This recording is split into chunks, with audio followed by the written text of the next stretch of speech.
और एक छोटा सा प्रसंग है जो आप ध्यान से सुनोगे।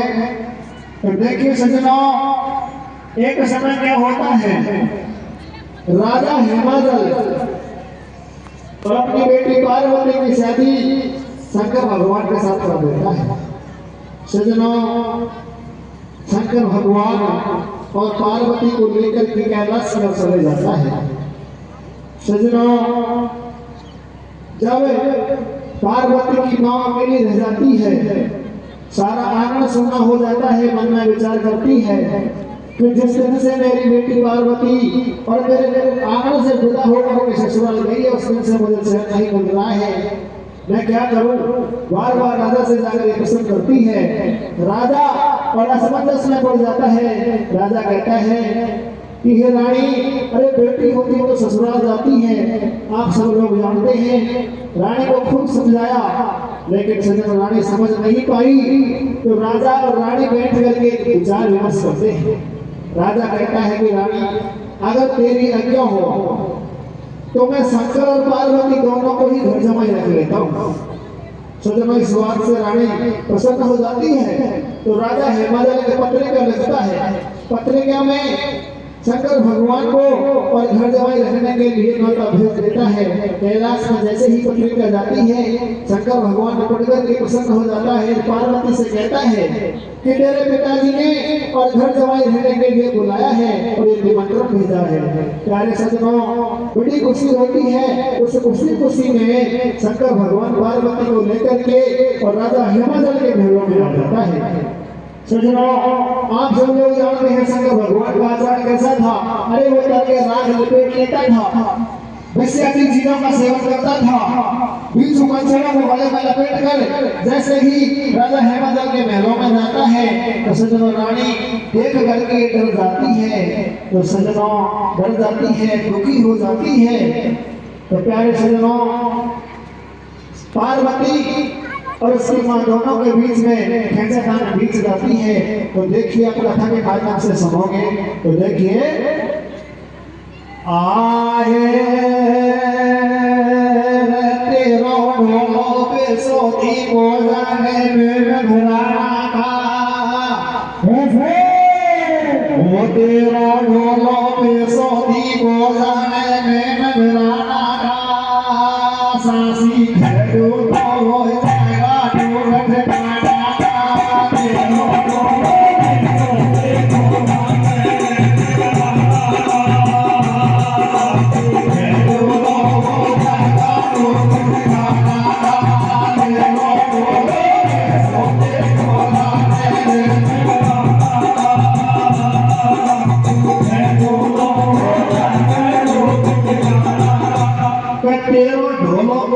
को जाने में घराना का, अरे सासी खेदू तो हो जाएगा टूक। प्यारे सज्जनों, जब पार्वती की मां और पार्वती से कहती है कि बेटी, तेरे पति देव को और मेरे रंग भेद में रहने का ढंग नहीं है। सज्जनों, ऐसी विज्ञात्मक बातों को सुनकर के पार्वती दुखी हो जाती है और दौड़ करके भगवान शंकर के चरणों में गिर जाती है। क्या कहती है, देखिए संध्या के माध्यम से। हाँ तेरे गुलाबों को ले चल अपने देश डोरे नाई जावे।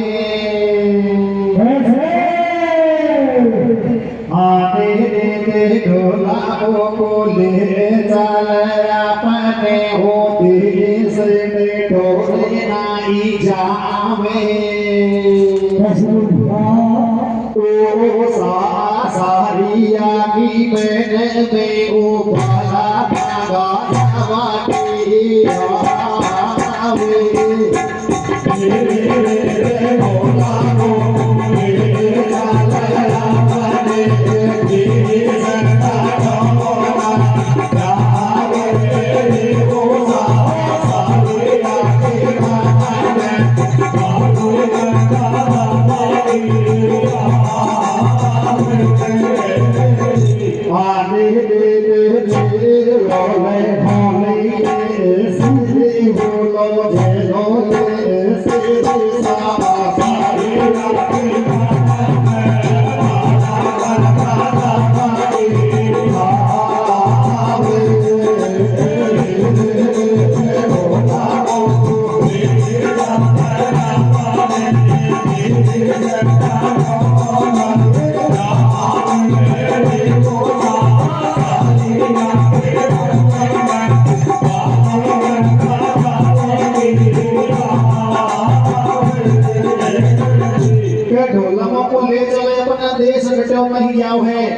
सासरिया के मन में बलम गजब की देखिए सज्जनों कथा के माध्यम से सुनोगे आगे क्या होता है।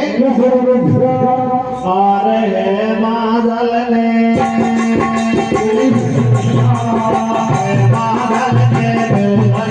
शिव शंकर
शिव शंकर लाल मसायो वन कैसो ढोकर रचायो अरे खेला डोल तू भी घोटा कहीं कहीं लट गए लग लगोटा का घायल बीच चौक में धूनो शिव पप्पू के दोनों खेले डोल राग रखो और सासू जी को सूजल हो मन पक्का को एक मासु पार्वती बतलाई वो सासी खेदे माई आज तो किसान कुर्बानी रहमत के ऐसी चिंता भाई ये मैया जब समझ आए बताओ तो क्या मन की अरे तेरे पैसों की भरपार करी है माटी की प्यारे सज्जनों जब शंकर भगवान पार्वती को लेकर के कैलाश शंकर भगवान कैलाश से और पार्वती को लेकर के महलों में आ जाता है। प्यारे सज्जनों शंकर भगवान बीच चौक में धुआं लगा लेता है तन के राख लपेट लेता है। सज्जनों ऐसी हालत को देख कर पार्वती की मां दुखी हो जाती है उन्नति होकर बैठ जाती है। सज्जनों उन्नति होकर बैठती है पार्वती कहती है कि मां अरे आपके चेहरे पर उदासी छाई हुई है ऐसा क्या कारण है। प्यारे सज्जनों पार्वती की मां कहती है कि बेटी अरे तेरे पति देव को रंग भरे रहने का ढंग नहीं है। प्यारे सज्जनों की बात को सुनकर के पार्वती दुखी हो जाती है और क्या कहती है देखिए और मैया सुरवत मैया के बचनाई बेटी दरिया सकेती मैंने भक्तों भाइयों मुझे माई को बड़ा धोती आगे गया के रूप की मां हमारे गली दूंगों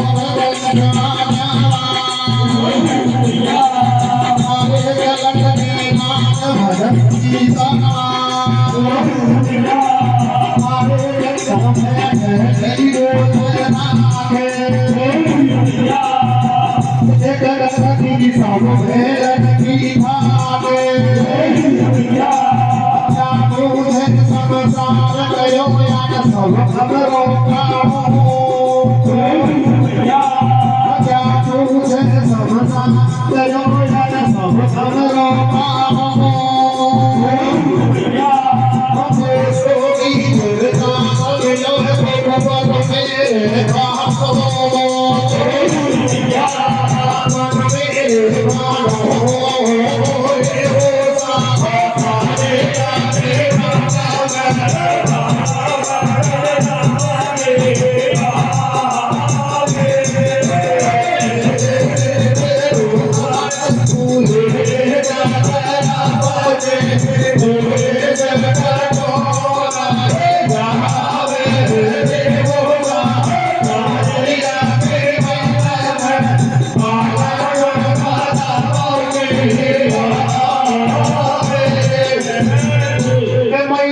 भगवान मेरे बाप बात सकेटी और तोने ठंडा खाया पे लगाए को बड़े ये भी याद रोट की माहा अरे बीचू और कंचड़ा न्याहा लटके कान हो सकी काहा घर में थैली डोले राग अरे कर दी सब भेलन की खाग आ पूछे संसार करो यार सब कमरा काल हो तो बेसोनी भरदार में तो बन में अरे सजना ऐसे दुनियात्मक रचना को सबर की है और पार्वती दुखी हो जाती है दौड़ती भी जाती है शंकर भगवान के चरणों में जाकर गिर जाती है बोले महाराज मैं तो मेरे पियर में दस्ते नहीं रहने से भाग गई आप जल्दी से कैलाश की ओर ले चलो प्यारे सज्जनों इतनी बात को सुनकर के शंकर भगवान कहता है कि हे पार्वती आए दर्शन हुए हैं अभी इतने जल्दी कहां जाने की तैयारी है प्यारे सज्जनों पार्वती हट पड़ जाती है कि महाराज मैं मेरे पियर में दस्तगी नहीं रह पाऊंगी आप जल्दी से कैलाश की ओर ले चलो प्यारे सज्जनों 3 हट बोले होते हैं राज हट बाल हट तिया हट अरे इनके आगे किसी की नहीं चलती है सज्जनों शंकर भगवान हार जाते हैं और पार्वती की बात को स्वीकार करते हैं तो देखिए किस तरीके से कहते हैं और सुन जाए बेड़गी सुन जाए बेड़गी बात पति सुमा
तो देखिए सज्जनों इस प्रकार से सोना जागरण की बात पति सु पार्वती बतलाओ है और पियरिया में रहवा की पार्वती समझ को मेरी बात सुनो मत बोला ले चल सरसरिया को ढोला मेरी बात सुनो बनासी कि सुनो बचन पति को आवे मन में हां शिव शंकर समझावे गोरी जाने की पहाड़ में कोई बात कह रहना रोटी डोलेगी धार में अरे जब इधर उधर को नंगा घुमाई जब बनासी में वो पैदा करने को भेज दिए काशी में प्यारे सज्जनों पार्वती हटपड़ लगती है शंकर भगवान पार्वती की बात को स्वीकार करते हैं शंकर भगवान अंतर्यामी थे उन्होंने चारों तरफ नजर घुमाई तो काशी जी ने एक राजा दिखाई दिया जिसका नाम दिगोदास था। राजा दिगोदास काशी जी में राज करता था, लेकिन वो जनता के हित के लिए सही नहीं था। सजनों, शंकर भगवान उसको निशाना बनाता है और एक भ्रम पैदा करती है और रातों रात काशी जी में भेजता है। तो देखिए सजनों आगे क्या होता है। और शिव शंकर की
शिव शंकर की आज्ञा से काशी जी में आयो।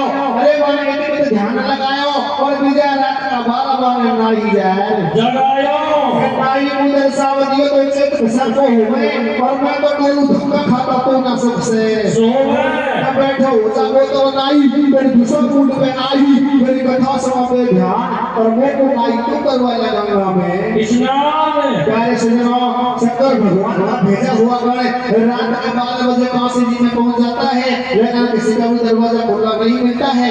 नगरी में फेरी लगाता है, लास्ट में गौतम बनाई का घर खुला मिलता है। गृह प्रवेश करके गौतम बनाई से कहता है, गौतम बनाई आप 4 पैसे खड़े हो जाइए, हम आपकी नगरी में आए हैं। प्यारे सजनों, गौतम बनाई से कहता है कि हे गौतम, तुम मुझे जल्दी से गंगा में स्नान करवा और तेरे खेत के दौड़े में एक चबूतरा बनवा, मैं तेरा इस दुनिया में नाम चलवा दूंगा। सजनों, ऐसा आश्वासन देकर के और गौतम बनाई को ऐसा आश्वासन देकर के वो गण अंतर्ध्यान हो जाता है। और देखिए आगे क्या होता है। देखिए क्या होता है भैया। और मैं हूँ तेरा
को कौन को काशी जी के अंदर और गोतमनाई का टोला में जा बनवायो मंडल गोतमनाई देव झाड़ा काटा सब दुनिया का काला भेड़ो होगो कलर सटेटो और कोटी में का कोटे कटे व्यंजन कूदे हुए विवेको प्यारे सज्जनों शंकर भगवान का गण और गोतमनाई से कहता है नहीं गोतमनाई मैं तुम्हारे कुल का पुराना पीर हूँ तुम जल्दी से गंगा में स्नान करवाओ और तुम्हारे खेती के टोले में छोटा सा मंदिर बनवा दो और मेरे कहे के अनुसार चलोगे तो मैं तेरा इस दुनिया में नाम चलवा दूंगा।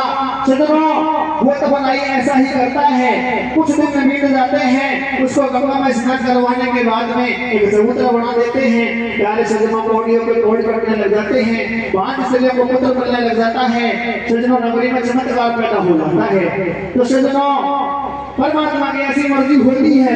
उसी नगरी का राजा दिवोदास निसंतान था उसके कोई आस औलाद नहीं थी। तो सज्जनों ये बात और धीरे धीरे धीरे धीरे रानी के कान तक जाती है। रानी इस बात को सुन करके और राजा से कहती है देखिए और आगे क्या होता है देखिए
नगरी भेड़ी होती आई और देख नगरी पुरानी राजा से बतलाई। प्यारे सज्जनों जब चमत्कार पैदा हो जाता है हर 8 दिन मेला लगने लग जाता है तो रानी को इस बात का पता चल जाता है कि यहाँ पर एक नया देवता आया है और वो 5 स्त्रियों को पुत्र दे रहा है। सज्जनों रानी राजा से पूछती है कि महाराज अगर मैं वहां चली जाऊं तो आप मुझे डांटोगे तो नहीं। प्यारे सज्जनों राजा कहता है कि रानी जैसे तेरी इच्छा करे वैसे करो मेरी कोई मना नहीं है। सज्जनों रानी और पूरी सांसें अपने पल्ले में बांध करके और उस दरबार में जाती है। वहां जाकर के हाथ जोड़ करके विनती करती है। प्यारे सज्जनों भगवान की ऐसी मर्जी होती है गोतमनाई उसकी तरफ पीठ फेर के बैठ जाता है। सज्जनों रानी बड़ी दुखी होती है रोने लग जाती है रोती रोती वापस रंग महल में आ जाती है चेहरे पर उदासी छा जाती है। प्यारे सज्जनों जब महल में आ जाती है तो रानी और राजा से सारा वृत्तांत सुनाती है। देखिए आगे क्या होता है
रानी आस निराश होकर के वापस अपने महल को लौट जाती है। राजा कहता है कि हे रानी, आपके चेहरे पर उदासी क्यों छाई हुई है?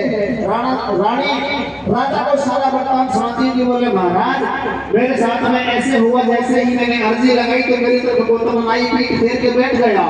राजा को बड़ा दुख हुआ।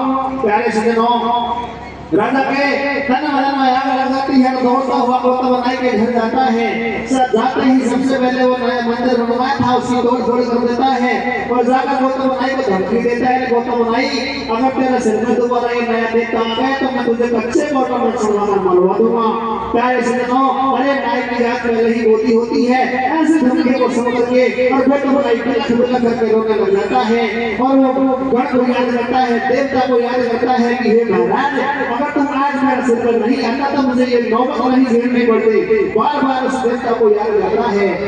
प्यारे सज्जनों, शंकर भगवान का गण आता है और गौतम नाई को धीरे से समझाता है। देखिए, आने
बैठो भरभर हिलनी रोवे सवर नहीं घूमे है। अरे ले बैठो बाबा तेरी कैसे जान बचेगी। यार सज्जनों, शंकर भगवान का गाना आता है। गौतम नाई को धीरज धरवाता है। देखिए क्या होता है। भैया आए गौतम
वो तब मत मत मैं घबरा में खेल न चाहती हूँ। देखो हमारी माया व राजा का मजा कम वो तो मत जाने घाट बरस या नगरी में भाट मुश्किल सब दुनिया की आई। अरे छोटा छोटा बाढ़ करोगे रोवे मरद लुगाई यार सजनो वो तो बनाई को ऐसा आश्वासन देता है कि नाई अरे तुझे घबराने की कोई जरूरत नहीं है, मैं देख लूंगा वो राजा कितना बड़ा है। प्यारे सजनो कुछ ही देर में और काशी नगरी में जैसे वर्षा होती है उस तरीके से खतरा की वर्षा होने लग जाती है, जिससे सारे नगर के नर नारी परेशान हो जाते हैं और जनता की नजर में राजा दोषी हो जाता है, क्योंकि राजा ने जाते ही समंदर की तोड़ फोड़ कर दी। इसलिए सारी जनता राजा को दोषी ठहराने लग जाती है कि अगर राजा समंदर की तोड़ फोड़ नहीं करता तो हमें ये नौबत नहीं झेलनी पड़ती। प्यारे सज्जनों 70 बरसते शाम हो जाती है लेकिन रुकावट नहीं खाती है। प्यारे सज्जनों उसी रात में स्वयं शंकर भगवान और राजा दिवोदास को सपने में दुस्साह देता है और लास्ट कड़ी में कथा का विसर्जन कैसे होता है देखिए।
सपनों देवोदास को आयो मेरी बात बनेगी भाली तेरी जान बचानी हो तो काशी कर दे जीवन में दुनिया में पड़ गई आंसला की फांसी और एक रात में देवोदास ने खाली कर दी काशी जाके छोड़ा गाड़ी गांव आगे से का हाल सुनाओ शंकर ले बोली तू आयो क्या मैं झूठ नहीं एक राई और शंकर ने से गोरी लेके काशी जाए बसाई यार सजनों पार्वती हट पड़ी थी तो शंकर भगवान पार्वती को लेकर के और काशी जी में आए और काशी जी का पुनर्निर्माण किया। जब से ही शंकर भगवान और काशी जी में विश्वनाथ के नाम से पूछते हैं, यही मेरी कथा का विसर्जन होता है। बोलो भक्त और